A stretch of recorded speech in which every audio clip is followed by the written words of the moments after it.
Bon, c'est la fin du match. Au final, victoire 2-1. Match compliqué, mais victoire à la fin, grâce à Mbappé. Mais j'en parlerai plus tard. Voilà. Bon. Je vais vous parler des joueurs qui m'ont plu dans ce match. Tout d'abord, Griezmann. Il a fait une bonne première période, je trouve, Griezmann. En témoigne son but. Son but splendide à la 8e minute, je crois. Son 33e but en équipe de France. Bravo. Grisou, t'es le meilleur. T'es vraiment le big boss. Bravo, bravo mec. Tu prouves que tu es l'un des leaders de l'équipe de France avec ce but. Splendide, je trouve. Il y a d'autres joueurs qui m'ont assez bien surpris dans ce match, dont Adrien Rabiot. Il a fait une première période vraiment superbe. Il a fait de belles passes, il a fait de belles interceptions. Il était super dans le milieu. Dans le milieu, Nzonzi, Tolisso, Rabiot. Pour moi, c'était le meilleur des trois. Hein, durant la première période. Durant la seconde période, ils sont un peu perdus. Mais durant la première période, il a fait une superbe première période. Et je pense que c'est grâce à lui qu'on a vraiment dominé clairement les Croates durant une bonne demi-heure, durant la première période. Voilà. À partir de la demi-heure de jeu, les Croates se sont un peu réveillés et ça a commencé à devenir compliqué.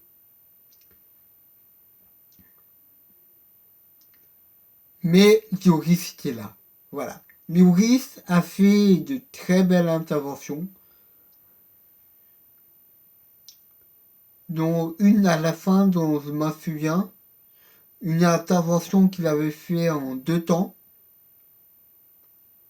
Après le but du 2-1 de notre Mbappé national.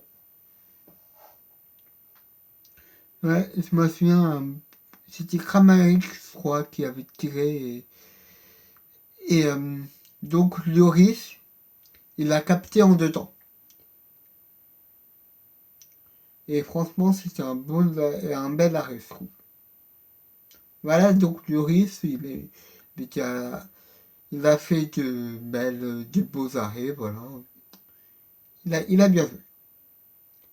Il a été là quand il le fallait. Voilà. C'est tout ce que j'ai à dire. Et pour moi, il mérite le bandeau. Bon. Et Mbappé. Mbappé, il a fait une première période pas terrible. Mais en seconde période, franchement, il a montré des choses. Et ce super but. Attendez, mais je me souviens de l'action. Pogba qui fait une super traversale pour Lucadine. Lucadine qui nous fait un super centre pour Mbappé. Et Mbappé qui la reprend. Mais quel but, mais magnifique. Et Pogba, je pense, dans mes souvenirs, il venait juste de rentrer où il était rentré 5-10 minutes avant. Il était rentré, mettons, rentré vers la demi-heure de jeu, je trouve, dans mes souvenirs. Et là, il a montré que son niveau qu'il était incroyable. Il nous l'a déjà montré son beau niveau face au Portugal. Et là, il lui aura fallu qu'une demi-heure pour nous montrer encore une fois que Pogba, malgré ses blessures, est l'un des meilleurs milieux du monde.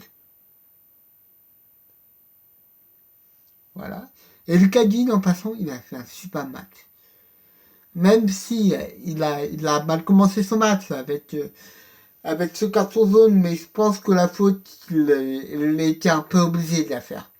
Parce que sinon, ça aurait engrangé une grosse occasion pour la Croatie. Donc je pense qu'il est un peu obligé de la faire. Mais sinon, il a fait un super match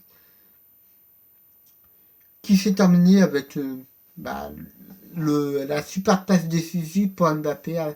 Après, il a vite été remplacé par Lucas Hernandez, qui l'a remplacé pas tout de suite après le but, mais 1 ou 2 minutes après. Voilà. Mais il y a des joueurs qui m'ont un peu déçu. Martial. Martial, voilà, c'est un super joueur. Mais en équipe de France, il faut qu'il montre davantage de choses en équipe de France.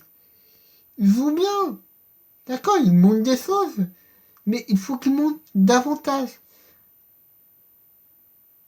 Il a eu des actions, dans mes souvenirs, il a eu 1 ou 2 actions face à la Croatie. Mais c'est pas suffisant, Martial. Il faut que tu montes davantage, mon gars. Davantage.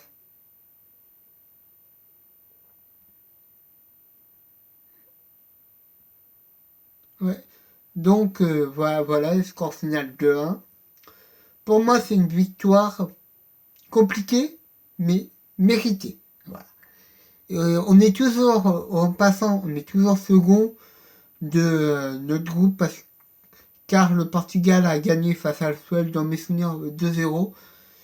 C'est plus qui fait les buteurs parce qu'ils n'ont pas vraiment suivi le match, mais dans mes souvenirs, le Portugal a gagné 2-0 face à la Suède. Voilà. Allez, bisous les gens.